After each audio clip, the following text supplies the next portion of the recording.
തങ്ങളുടെ ജന്മദിനത്തിൽ ലോകത്ത് ഈമാനുള്ള മുഅ്മിനീങ്ങൾ മുഴുവനും സന്തോഷിച്ചുകൊണ്ടിരിക്കുന്ന ഒരു നേരമാണ്.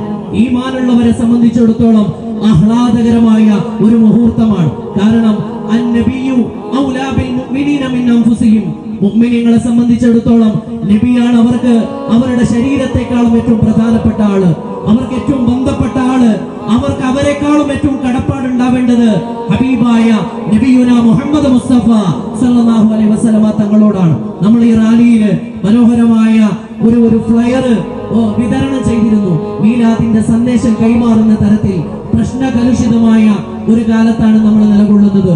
വീണ്ടും ഒരു ലോക മഹായുദ്ധത്തെ പറ്റി ലോകം ചർച്ച ചെയ്തുകൊണ്ടിരിക്കുകയാണ്.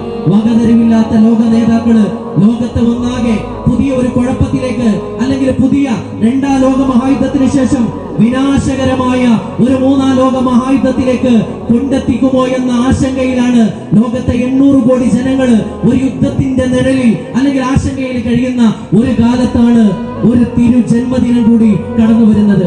ഈ അവസരത്തിൽ നമുക്ക് പകർന്നു നൽകാനുള്ള ഒരു സന്ദേശം, ഈ കില്ല മൈതാന ഒരുപാട് ചരിത്രപരമായ സമ്മേളനങ്ങൾ നടന്നിട്ടുള്ള ഒരു നഗരിയാണ്. ഈ പന്തലിൽ ഇവിടെ ഇരിക്കുമ്പോ പോലും സഹോദര സമുദായത്തിന്റെ വലിയ ആഘോഷങ്ങൾ നടന്ന അതേ പന്തലിലാണ് നമ്മൾ അല്ലാഹുവിന്റെ റസൂലിന്റെ ജന്മദിനത്തിൽ ഒത്തുകൂടിയിരിക്കുന്നത്. ഈ സമാധാനത്തിന്റെ സന്ദേശം, ഈ സൗഹാർദ്ദത്തിന്റെ സന്ദേശം ഇത് ഈ നാട്ടിലെ നിലനിന്ന് കാണാൻ അള്ളാഹു അതിനുവേണ്ടി പ്രവർത്തിക്കാൻ നമുക്ക് തൗഫീഖ് നൽകുമാറാകട്ടെ. ഞാൻ നീട്ടിക്കൊണ്ടു പോകുന്നതല്ല. പ്രശ്നകലുഷിതമായ ഒരു കാലത്ത് അള്ളാഹുവിന്റെ ഹബീബ് സമാധാനത്തിന്റെ ദൂതാണ്, സമാധാനത്തിന്റെ സന്ദേശമാണ്. ലോകത്ത് സമാധാനം ഉണ്ടാവണമെങ്കിൽ, രാജ്യങ്ങൾക്കിടയിൽ സമാധാനം ഉണ്ടാവണമെങ്കിൽ, കുടുംബത്തിൽ സമാധാനം ഉണ്ടാവണമെങ്കിൽ, വ്യക്തികൾക്ക് സമാധാനം ഉണ്ടാവണമെങ്കിൽ, സമൂഹത്തിന് സമാധാനം ഉണ്ടാവണമെങ്കിൽ, if a man like Muhammad were to assume the dictatorship of the modern world, വളരെ മനോഹരമായി ആംഗലേയ സാഹിത്യകാരൻ പറഞ്ഞു വെച്ച അള്ളാഹുവിന്റെ റസൂലിനെ പറ്റി പറയുന്ന ഒരു മനോഹരമായ വർത്തമാനമുണ്ട്. ഞാനത് പറഞ്ഞ് എന്റെ ഈ മീലാദ് സന്ദേശം അവസാനിപ്പിക്കുകയാണ്. I have always held the religion of Islam in high estimation because of its wonderful vitality. ഞാൻ എപ്പോഴും അത്ഭുതകരമായ ഒരു ദൃഷ്ടിയോടുകൂടെ മാത്രമാണ് ഈ ദീനിനെ ഞാൻ നോക്കിക്കണ്ടിട്ടുള്ളത്. എന്തുകൊണ്ടെന്നാൽ ഈ ദീന്, ഈ വിശുദ്ധ ഇസ്ലാം മനോഹരമാണ്.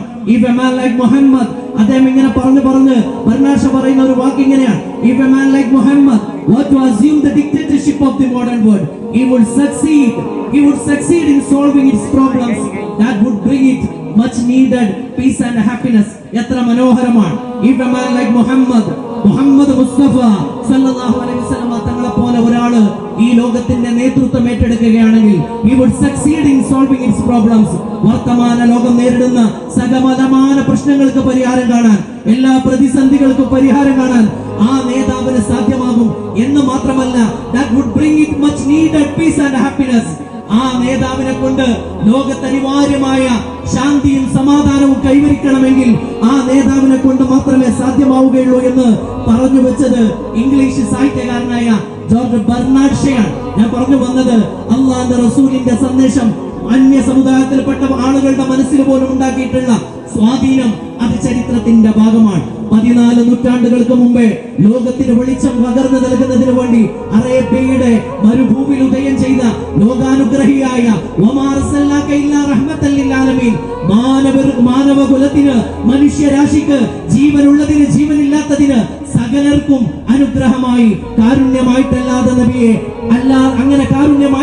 നബിയെ നാം അങ്ങയെ നിയോഗിച്ചിട്ടില്ല എന്ന് മാനവകുലത്തിനാകമാനം സമാധാനമായിട്ട് ശാന്തിയായിട്ട് കടന്നു വന്ന ഹബീബായ അഷ്റഫുൽ ഖൽഖ് നബിയുന മുഹമ്മദ് മുസ്തഫ സല്ലല്ലാഹു അലൈഹി വസല്ലമ തങ്ങളുടെ ധന്യമായ ഓർമ്മകളായി വരക്കുന്ന ഈ തിരുറബീഇന്റെ, ഈ പുണ്യവസന്തത്തിന്റെ ഈ മനോഹരമായ മുഹൂർത്തത്തിൽ പുത്തൂർ നഗരത്തിൽ സമസ്തയുടെ പതാകയേന്തി നൂറുലതയുടെ മക്കളും നൂറുലതയെ സ്നേഹിക്കുന്നവരും ഹബീബായ തങ്ങളുടെ ആശിഖീങ്ങളും തീർത്ത ഈ റാലി എല്ലാ കാലത്തും ഓർമ്മിക്കപ്പെടുമെന്ന കാര്യത്തിൽ സംശയമില്ല.